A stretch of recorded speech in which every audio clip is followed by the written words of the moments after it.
మొదటి దినము ఏం చెయ్యాలో నేర్చుకున్నాం. ఈరోజు రెండో భాగం చెప్పాడు. మొదటి దినములో మొదటి నెలలో మీరు బయటికి రావాలి అని చెప్పాడు. ఎక్కడి నుంచి రావాలి? దాన్ని ఏమన్నారంటే సిద్ధపాటు దినము అన్నారు. మొదటి నెలలో సంఘము సిద్ధపాటు కలిగి ఉండాలి, సిద్ధపరచుకోవాలి. ఎలా సిద్ధపరచుకోవాలో లేఖనాల్లో రాయబడింది. మొదటిగా ఏం చేయాలంటేనేమో నువ్వు ఈ సంవత్సరాలు మొదటి నెలలో బయటికి రావాలి. ఎక్కడున్నారు మనుషులు అంటే బైబిల్ మాట యెజ్రెయేలు 7వ అధ్యాయం 9 చదువుదాం. యెజ్రెయేలు 7వ అధ్యాయం 9 చదువుదాం. మొదటి నెల మొదటి దినమందు బబులోను దేశంలో నుంచి బయలుదేరి దేవుని హస్తము తోడుగా ఉన్నందున 5వ నెల మొదటి దినమున వారందరూ యెరూషలేములోకి వచ్చారని రాయబడి ఉంది. వీళ్ళు ఎక్కడున్నారయ్యో అంటే 70 సంవత్సరాలు చెరలో ఉన్నారు, బబులోనులో ఉన్నారు. అది పాత జీవితం. 70 ఏళ్ళు చెరలో ఉన్నారు, బానిసలుగా ఉన్నారు, శ్రమను అనుభవించారు, కష్టాలు కొలిమిలో నలిగిపోయారు. దేవుడు అన్నాడు, సంవత్సరానికి మొదటి నెలలో మీరందరూ అందులో నుంచి బయటికి రండి, శ్రమల్లో నుంచి బయటికి రండి. మీ అందరికీ స్వేచ్ఛ, స్వాతంత్రం, విడుదల నేను కలుగజేస్తున్నాను. మీరు ఏం చేయాలంటే ఎక్కడో బందీగా ఉన్నావో, ఎక్కడ బానిసగా ఉన్నావో, జైల్లో బంధించబడి ఉన్నావో అక్కడి నుంచి నీవు లేచి బయటకు రండి అన్నాడు. బాబేలులో నుంచి, బబులోనులో నుంచి, లోకంలో నుంచి, గలిబిల్లో నుంచి, గందరగోళంలో నుంచి ఎక్కడ అంటే సమాధాన మార్గంలోనికి, సమాధాన స్థలంలోనికి రండి అని కొత్త మార్గాన్ని వారికి ఏర్పాటు చేశారు. ఎప్పుడైతే సంవత్సరానికి మొదటి నెలలో ప్రజలు ఏం చేశారంటే, ఏం చెప్పాడు దేవుడు అంటే వీళ్ళందరూ బాబేలులో నుంచి, బబులోనులో నుంచి బయలుదేరి మొదటి నెల 5వ నెల మొదటి దినమున మీరందరూ యెరూషలేములోకి రండి అంటే వారు ఏంటంటే బయలుదేరి బయటికి రావాలి. ఒకవేళ 2025లో నీవు బబులోను లాంటి జీవితంలో, బబులోని కష్టాల్లో, శోధన కాలంలో నిలిచి ఉంటే, ఇబ్బంది కొలువులో ఉంటే, యేసు ప్రభువు తోడుగా లేకుండా ఒంటరిగా పాలన చేస్తుంటే, ఇప్పుడు చెప్పాడు యేసయ్య, నేను ప్రేమిస్తున్నాను, నేను దీవిస్తున్నాను, నేను కొత్త సంవత్సరాన్ని ఇచ్చాను నీకు.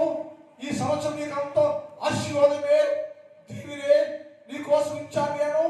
ఆ దీవెన పొందుకోవడానికి ఏం చేయాలంటే బాబేలులో నుంచి, బబులోనులో నుంచి బయలుదేరి నేను చూపించే దేశంలోనికి, అనగా యెరూషలేములోకి రండి.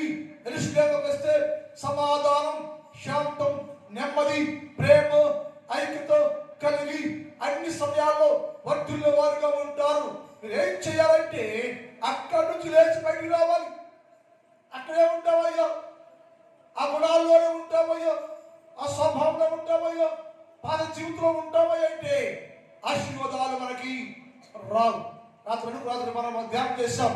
దేవుని తట్టు చూస్తే నిన్ను ఎంత విలువైన యోగ్యమైన పాత్ర చేస్తానని చెప్పాడు యేసయ్య. యోగ్యమైన శ్రేష్టమైన జీవితంతో నిన్ను నింపి ఫలభర్తీ చేస్తానని చెప్పాడు. ఎవరైతే పాతదాల్లో నుంచి, బబులోనులో నుంచి, బాబేలులో నుంచి, 25లో నుంచి బయలుదేరి బయటకు వస్తే నీకోసం ఆశీర్వాదం, క్షేమం, దీవెన, మేలు నా దేవుడు అన్ని సమకూర్చి ప్రతి క్షణము నిన్ను ఆశీర్వాదకరంగా మార్చడానికి బయటికి రండి అని చెప్పాడు. మన జీవితాల్లో ఏదైనా నీలో ఉంటే, నీకు అక్కడే ఉంటే, ఈరోజు ఏంటంటే మొదటి నెలలోనేమో అందులో నుంచి దేవునికి ఇష్టము లేని ప్రదేశము బాగలేదు, దేవునికి ఇష్టము లేని స్థలము బబులోను, అందులో నుంచి బయటకు వస్తే నిన్ను దిద్దుబాటు చేస్తానయ్యా అన్నాడు. దిద్దుబాటు ఎలా చేస్తావయ్యా? బయటకు వచ్చేప్పటికి నువ్వు శుద్ధి కోల్పోయావు, అశుద్ధిగా ఉన్నావునేమో. బబులోనులో ఉన్నప్పుడు ఆ దేశ అలవాట్లు, దేశ ఆచారాలు నువ్వు కలిగి ఉండి నిన్ను వ్యక్తిగతంగా నీలో ఉన్న శుద్ధి కోల్పోయి అశుద్ధిగా మారిపోయి అపరిశుద్ధి ఉండిపోయావునేమో. ఇప్పుడైతే నేను బయటకు వస్తే నేను నిన్ను శుద్ధి చేస్తా అన్నాడు. అది ఉదాహరణ మాట్లాడతాను నేను. ఈ హిజ్కియా రాజు సేవా దినాల్లో ప్రారంభించినప్పుడు ఆయన మాట చెప్పాడు, మీరందరూ మందిరాన్ని నిలబెట్టండి, మందిర ద్వారం తెరవండి అని చెప్పాడు. మందిర ద్వారాలు తలుపులు తెరవండి అని చెప్తే, లేవీయులారా మీరందరూ వాటితో సహకరించండి, కొంతమంది ఏర్పాటు చేయండి, మీరు వాటి లోపల ద్వారం తెరిచి మందిరం లోపల ఉన్న వాటి నిషిద్ధమైన వాటిని తీసి బయట పారా వేయాలి. అక్కడ ఉన్నప్పుడు నీ లోపల నిషిద్ధమైనది, హేయమైనది, అసహ్యమైనది నీ లోపల ఉండిపోయి బయటికి వచ్చినాక ఏంటంటే నిన్ను దిద్దుకోవాలి. దిద్దుబాటు అవసరం. ఎలాగో ఎవరు నిన్ను దిద్దుబాటు చేస్తారంటే వాక్యం ఉంది, లేవీయులు యాజకులు నిన్ను దిద్దుబాటు చేస్తారు. ఏంటయ్యా దిద్దుబాటు? వాళ్ళు ఏం లోపం ఉందో అంటే అన్నాడు, లోపల ద్వారం తెరిస్తే, తలుపు తెరిస్తే నీ లోపల ఏమిటంటే హేయమైనవి, నిషిద్ధమైనవి లోపల ఉండిపోయాను.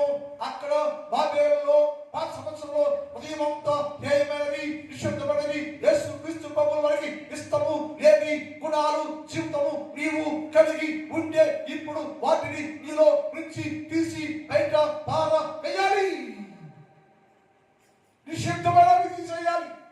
ఎప్పుడైతే బయటికి వచ్చినాక ఎవరు తీసేస్తారంటే యాజకులు. ఎందుకు తీసేసావు? ముందు మందిరాన్ని ఎందుకు మూసేశావు? నీ భూమిని ఎందుకు మూసేశావు? నీ దేహము దేవుని ఆలయం, దేవుని ఆత్మ ఎరగరా మీరు? మరి దేవుని ఆలయాన్ని, హృదయం ఆలయాన్ని ఎందుకు మూసేసాము? మూసిన కారణం ఏంటంటే బైబిల్ మాట చూద్దాం. ద్వితీయోపదేశం 2వ దినవృత్తాంతములు 2వ గ్రంథం 29:6 నుంచి చదువుదాం. 6 నుంచి చదువుదాం.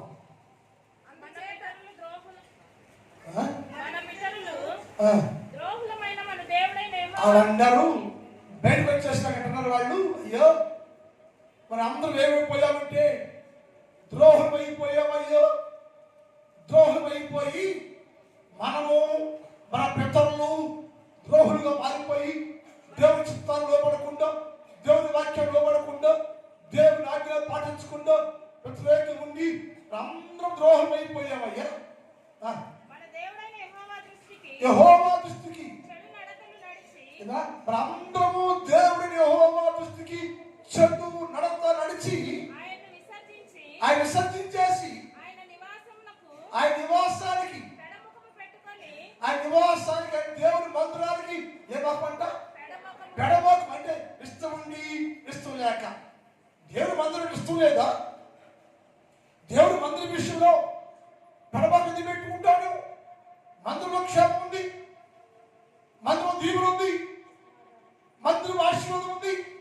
ఇక్కడ దీవించబడ్డాను, మందిరం దీవికరంగా ఉంటుంది, క్షేమకరంగా ఉంటుంది.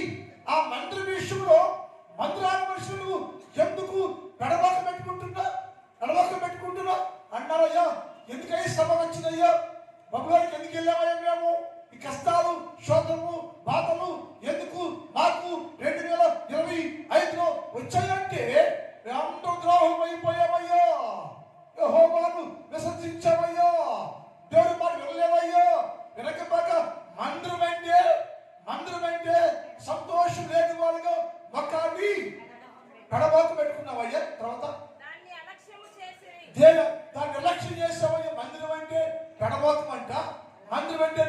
అంట. మరియు వారి మందిరమైన ద్వారాన్ని మూసేశారంట. దాని దీపం మారిపేస్తారంట. గమనించాలి సుమి. వాళ్ళు ఏం చేశారంటే మేము ద్రోహం అయిపోయామయ్యా, ద్రోహం చేసామయ్యా, అందుకే 70 ఏళ్ళు మేము బబులోను దేశంలో చెరలో ఉన్నామయ్యా. ఎందుకు వేసామయ్యా అంటే మేమందరూ ద్రోహం అయిపోయి యెహోవాను విసర్జించేసి ఆయన మాట వినుకోకుండా మేమయ్యా మందిరం అంటే మందిరాన్ని రాటాకంట మొక్కమంట చుట్టూసుకున్నామంట. ఏమన్నదే మొక్కాన్ని ఏమంటే మన భాషలో అక్కడ ఏమన్నాడు, గడబాకు పెట్టాడు. గడబాకు ఎవరికి గడబాకు? మందిరం గడబాకు. మందిరం క్షేమం ఇచ్చేది, మందిరం దీవించేది, మందిరంలో క్షేమం ఆశీర్వాదం ఉంది. అలా మందిరం అంటే గడబాక అదే మందిరంలో కత్తి అంటున్న మనిషి నీ అంటలా అది ఉంటుంది. మనుషులు మందిరం అంటే ఎడబాకు పెట్టేసి పెడబాకు పెట్టేసుకుని దూరం అయిపోయి, అంతేకాకుండా ఆ ద్వారాన్ని మూసేసి మందిరం ద్వారాన్ని మూసేసి తలుపులు మూసేసుకుని మందిరం రాకుండా అగ్గిపోతమే కాకుండా లోపల ఉన్న దీపాన్ని ఆర్పివేశారు. నీ దేహము దేవుని ఆలయము, దేవుని ఆత్మ మీలో నివసిస్తుందని మీరు ఎరగరా? ఈ దేహం ఆలయం అయితే దీని లోపల ఏముంది? యెహోవా పెట్టిన దీపం ఉంది, దేవుని ఆత్మ మీలో ఉంది. నువ్వేం చేసావంటే నీ లోపల ఉందే ఆత్మ ఉందే, నీ దేవుని ఆలయములో, నీ హృదయం ఆలయములో ఉన్న దేవుని దీపం, దేవుని ఆత్మ ఉందే, దాన్ని ఆర్పేశావు నువ్వు. యెహోవా ఆత్మను కుడి గమనించారు. మనుషులు యేసుని ప్రేమించి దేవాలయంగా మార్చాడు. నువ్వు దేవుని ఆలయం అన్నాడు యేసయ్య. 1వ కొరింథీ పత్రిక 3వ అధ్యాయం 16 చదువుదాం. మీరు ఎవరంటే మీరందరూ దేవుని ఆలయం అయ్యా. దేవుని ఆలయంలో ఉండాలయ్యా. దేవుని ఆలయం ఏముందంటే నిశ్శబ్దమైన ఉండి. మీరు ఎవరంటే దేవుని ఆలయం, మీరు దేవుని మందిరం, మీరు దేవుని ఆలయంలో దేవుని మందిరంలో ఎవరు ఉండాలంటే వెలుగు ఉండాలి, ఆత్మ ఉండాలి, జీవం ఉండాలి, మహిమ ఉండాలి, ప్రభావం ఉండాలి, యేసయ్య ఉండాలి. కానీ మానవుడు మురుక్కులైపోయి, విశ్వాసఘాతులైపోయి, ద్రోహులైపోయి, నీలో ఉన్న ఆత్మ ఉందే, నీలో ఉన్న దీపం ఉందే, ఆత్మను దీపాన్ని ఆర్పేసి మందిరాన్ని మూసేసామంట. ఎప్పుడు పరిశుద్ధి ఉండదు నువ్వు? కొత్త సంవత్సరం, ఈ సంవత్సరం మొదట్లో నువ్వేం చేయాలంటే ఏ దీపాన్ని ఆర్పేశావో, ఏది కోల్పోయావో, ఏ ద్వారం మూసేసావో ఆ ద్వారాన్ని తెరవాలి. 2020 సంవత్సరంతో ఉదయమైన ద్వారాన్ని మూసేసుకుని, తెరవలేక మూసేసుకుని, వాక్యం లేక ఈరోజు నుంచి ఆత్మ ఆర్పేసుకుని, భక్తిని కోల్పోయి, ప్రార్థన కోల్పోయి, సన్నిధి కోల్పోయి, సహవాసం కోల్పోయి, యేసయ్యతో సరైన సంబంధం లేకుండా ఉంటే యేసయ్య అన్నాడు, మీరు బయటికి రండి, బయటకు వచ్చినాక మిమ్మల్ని దిద్దుబాటు చేస్తానయ్యా. ఏం దిద్దుబాటు చేస్తామంటే అందరూ హృదయాలు మూత వేయబడ్డాయో, మీ ద్వార తలుపులు, హృదయ తలుపులు మూసేసుకున్నారు మీరు. అంతేకాకుండా మీ హృదయంలో ఉన్నటువంటి దేవుని ఆత్మ ఉందే, వెలుగు ఉందే, అది ఆరిపేసారయ్యా. చాలా విషయం అంటారు ఇక్కడ. ఒకటేమో మందిరం అంటే మొక్కము చుట్టూ పెడబాకం అంట, రెండోది దీపాన్ని ఆరిపేశారట, మూడోది తలుపు మూసేసారట. అంటే నీకు రాబాగా వేసాను మాలోకని వేసే అన్నాడు, ఆరిపేసిన దీపాన్ని వెలిగిస్తాను నేను, నువ్వు మూసిన తలుపులు తెలుస్తాను నేను. ఎందుకంటే నేను ప్రేమిస్తున్నాయ్యా, నీ తండ్రిని నేను, నా బిడ్డలు నేను, తెలుసో తెలియదు తప్పు చేస్తే క్షమిస్తున్నాను నేను. 70 ఏళ్ళు బాలసం ఉండగా బబులోనులో బయటకు తెస్తున్నాను, తెచ్చి మీ అందరూ నేను దిద్దుబాటు చేస్తా. ఎలా చేస్తా అంటే మూసిన తలుపులు తెరుస్తాను నేను. ముయ్యబడ్డ తలుపులు తెరుస్తాను నేను.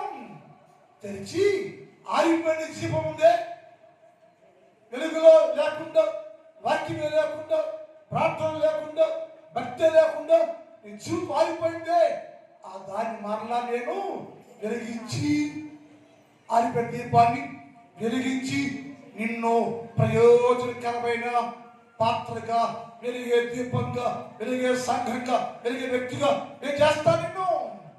అందుకోసమే దిద్దుబాటు చేస్తా. ఎలా ఏముందా నాలో దిద్దుబాటు చేయడానికి ఏముంది నా దగ్గర? ఏముందా అంటే అదే 16 చదువు, 15, 16 చదువుతాం.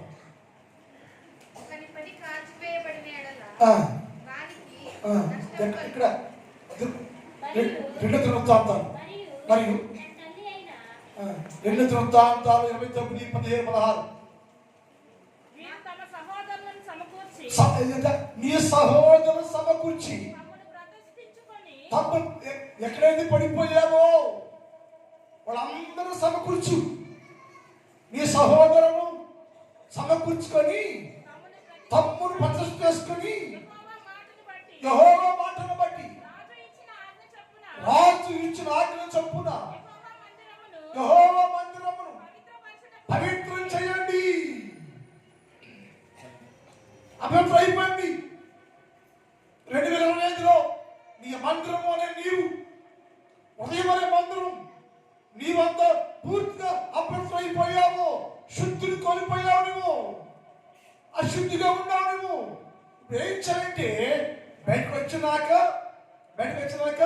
మందిరపు ద్వారాన్ని తెరిచి నిన్ను నీవు ప్రతిష్ఠ చేసుకుని శుద్ధి చెయ్యాలట.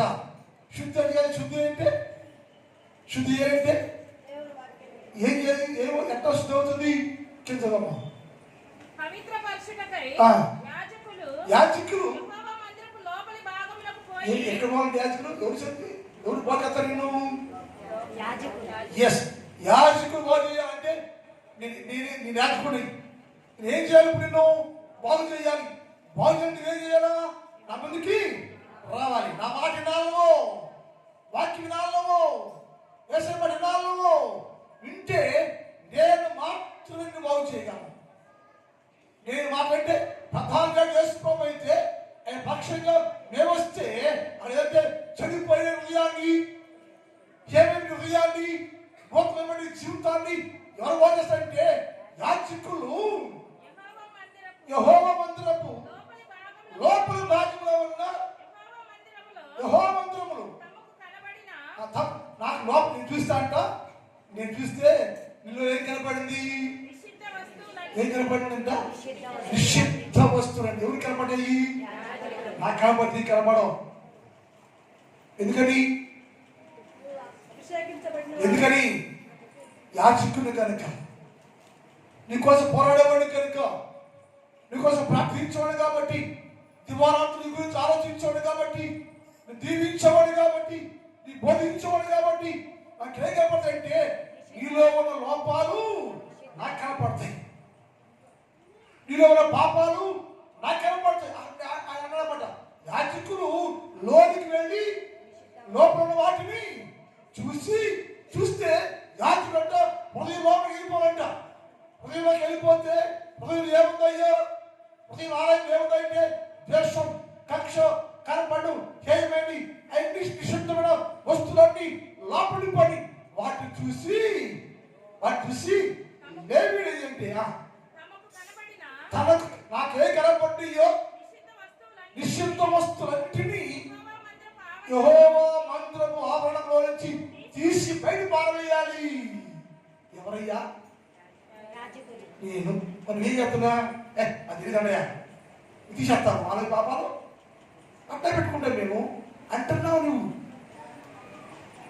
వినాలి. ఎందుకు ఇలాగే ఉన్నావయ్యా?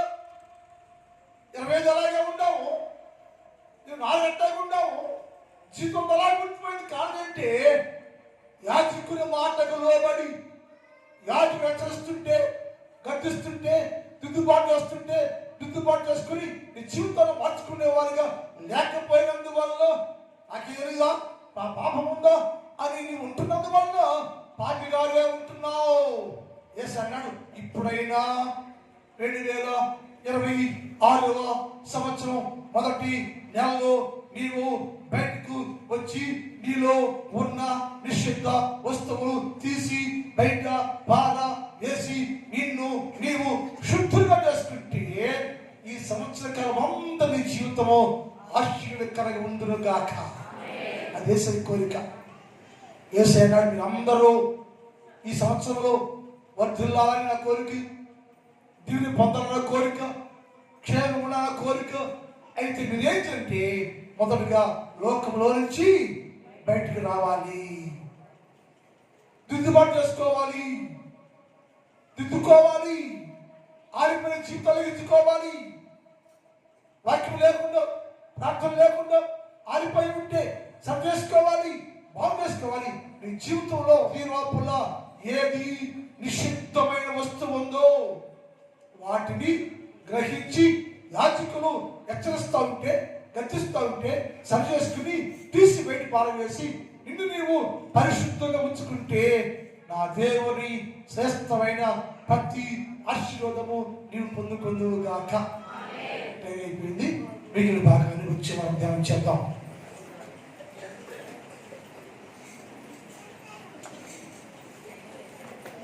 కృష్ణ కూర్చొని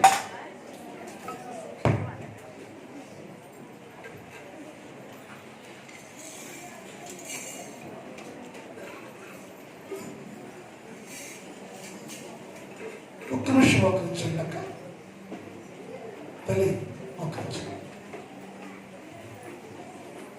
ఒక్క నిమిషం ప్రార్థన, ఒక్క నిమిషం మోకరించండి.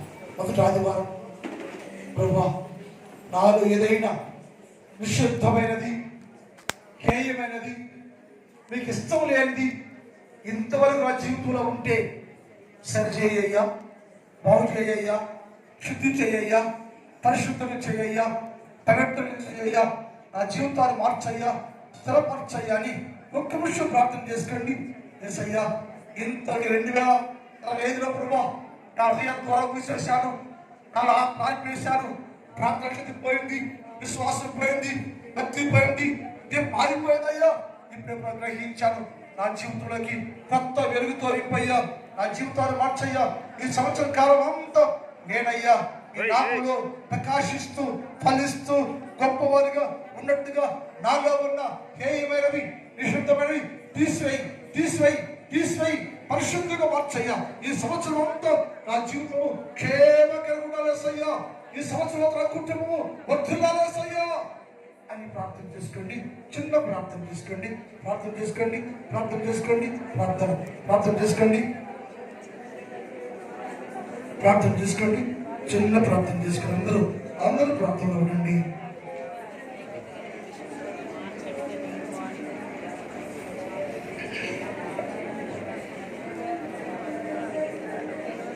ప్రార్థన. మా తండ్రి నీ పాదములకు స్తోత్రాలు.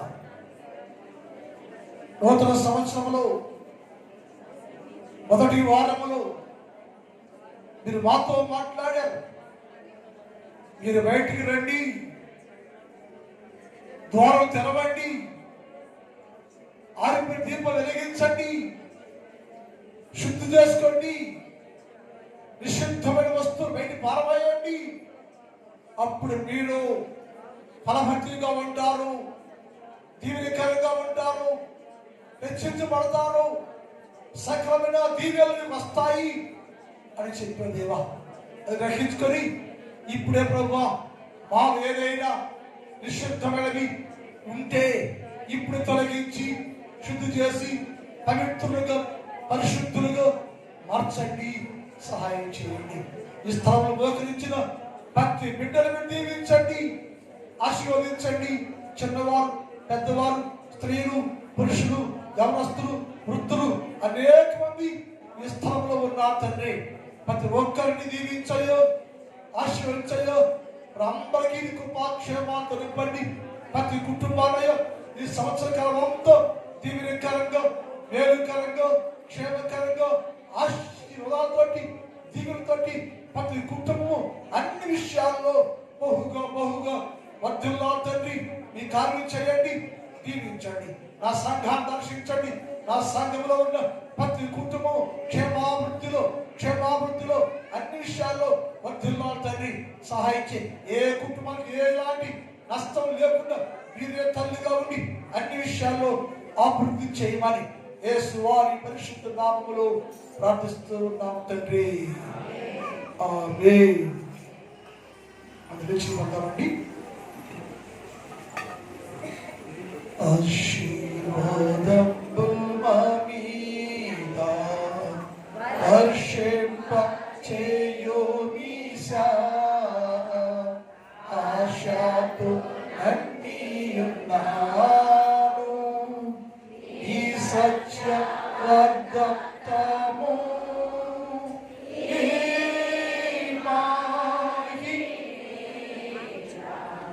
కృమారించుము దేవా,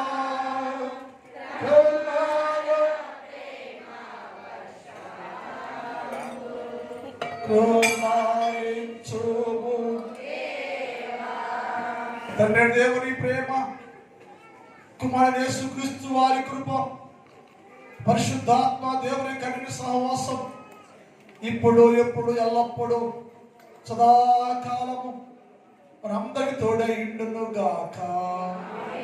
ఆమేన్. హల్లెలూయా, హల్లెలూయా. అందరూ కొందనాలంటే క్షేమంగా వెళ్ళండి. వీళ్ళందరూ దీవించాలి.